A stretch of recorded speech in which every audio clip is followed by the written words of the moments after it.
नमस्तुभ्यम। आज सोमवार का दिन है, शिव जी का दिन है। शिव जी की कृपा हम सब पर बनी रहे, इसलिए शिव जी पर एक जल का लोटा चढ़ाना चाहिए, शिव मंदिर में जाना चाहिए। इस किसी से ये भी नहीं हो सके तो कम से कम शिव जी के मंदिर के आगे से उसको नमन करना चाहिए।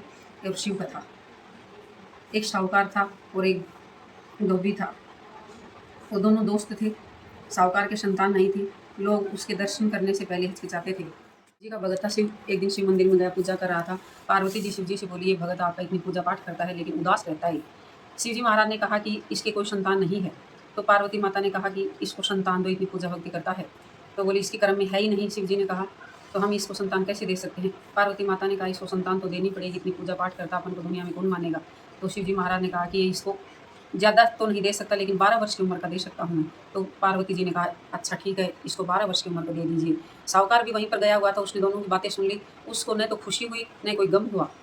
तो वो आप पूजा पाठ करने के बाद घर पर आ गया। भगवान की शिव भोले की कृपा से ये 9वें महीने उसके चंद्रमा के समान सुंदर पुत्र रत्न की प्राप्ति हुई। उसकी स्त्री खूब खुशी हुई और अपने पति से कहने लगी कि अपने इतने दिनों से संतान हुई है और आप फिर भी उदास हैं। उसने कहा कि आप अब खुशी मना लो, मैं बाद में मना लूँगा। उसको तो पता था कि ये 12 वर्ष तक जीने वाला है। तो उसने कहा कि तेरे भैया को उसको बुला लो घर पर और उसको काशी जी पढ़ने के लिए भेज दो। उसके मामा को, लड़के के मामा को बुलाया, बच्चे को दोनों को काशी जी पढ़ने के लिए भेज दिया। रास्ते में जा रहे थे कि रात होने लगी, एक धर्मशाला दिखी तो उसमें डट गए। धर्मशाला में बारात आने वाली थी, बारात आई हुई थी। बारात में जो दूल्हा था वो काना था। तो उसने कहा कि बारातियों ने सोचा कि ये सुंदर है, इसी से इसका लड़की के साथ तोड़ छिड़ाव सिधा लेते हैं। फिर पता नहीं वो काने के ने सोचा कि हम इसी से तोड़ छिड़ाव सिधा लेते हैं। तो उसने कहा कि भैया हमारे तोड़ छिड़ाव सिधा दो, हम आपको एक सोना का टका दे देंगे। तो उसने कहा भाई सदा देंगे, हमारा क्या जाता है इसमें। तो उन्होंने तोड़ छिड़ा उस लड़के से, साहूकार के लड़के से सधवा लिया। फिर उन्होंने सोचा कि फेरा भी इसी से दिवा लिया जाए तो बहुत अच्छा रहेगा।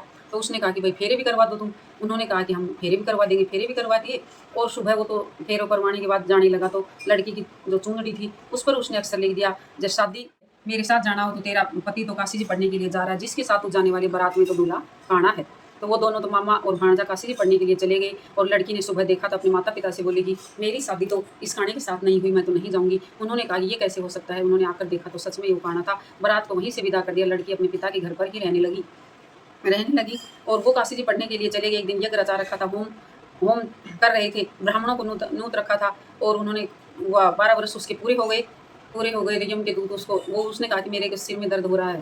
तो उसने मामा जी ने कहा कि अंदर जाकर आराम कर ले। आराम करने लगा, प्राण पक्षी उड़ गए। मामा जी ने सोचा जाकर देखते ही क्या हुआ। वो देखने लग गया तो उसके तो मृत पड़ा है। मामा जी सोचेगी यदि पहले ही रोना पीटना चिल्ला कर कहेंगे तो ब्राह्मण लोग भूखे ही चले जाएंगे और यज्ञ अधूरा ही रह जाएगा। उसने बाहर आकर जल्दी से ब्राह्मणों को भोजन कराया, दक्षिणा दी और फिर रोने पीटने लग गया। शिव पार्वती जी जा रही थी। पार्वती जी बोली इधर से चलो, शिव जी बोले इधर से चलो। पार्वती जी कहने लगी इधर से ही चलेंगे। तो वो यज्ञ हो रहा था, वो बैठा बैठा रो रहा था। पार्वती जी ने कहा कि ये क्या हो रहा है।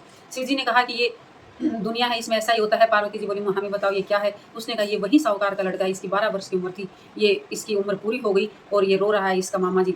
तो पार्वती जी ने कहा आप इसको प्राणदान दो, इसकी नहीं तो स्त्री और माँ बाप तड़प तड़प के ही मर जाएंगे। शिव जी महाराज ने कहा जो जैसा कर्म करता है वैसा ही फल इस दुनिया में उसको भोगना पड़ता है।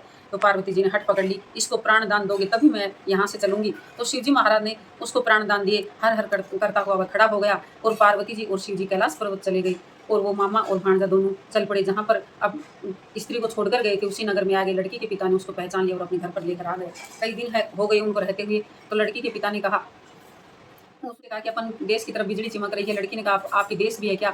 उसने कहा कि हाँ हमारे देश भी है, माता भी है, पिता भी है। तो उसने कहा कि तुम अपने माता पिता से कह दो कि हम अपने देश जा रहे हैं। वह लड़की माता पिता से कहने लगी हम अपने देश जा रहे हैं।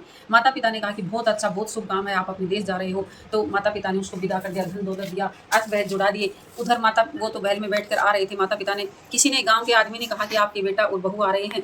तो उन्होंने विश्वास नहीं हुआ, कहने लगे कि हमारे कहाँ बेटा बहू है, 12 वर्ष की उम्र थी, वो कहीं मर खप गया होगा। लेकिन ऊपर चढ़ते हैं, रोज तड़प तड़प कर मरते हैं, आज एक दिन ही ऊपर से पढ़ के प्राण दे देंगे। दोनों जनों ऊपर, माता और पिता ऊपर बैठ के, साहूकार और साहूकारनी, मामा और बेटा और भांजा और बहू वो अर्थ भर में बैठ कर आए, नीचे खड़े हो गए।